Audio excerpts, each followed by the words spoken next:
muze bwakeye natwe tubonye bukeye turagushima Imana.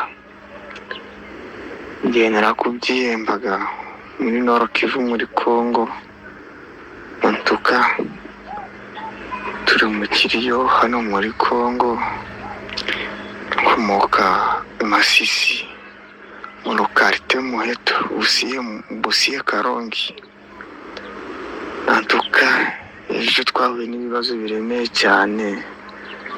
M23 zaje zirasa abaturage, maze kubarasa baragwanye ku banyatura abazarendo na M23 barasa nk'umukoloneli wabo mu by'umutima n'umwescoti we hajyanye Masisi ku zone baje gutabara.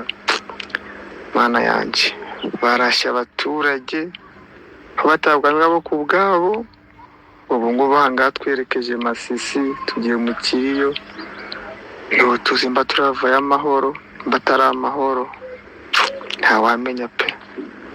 Tukabazi gusenga badusengere cyane, twimasi twagezwemo kabisa kujya kugwana rero batafatanye ngabo ku bwabo kumbunda ntabwo bakica abaturage.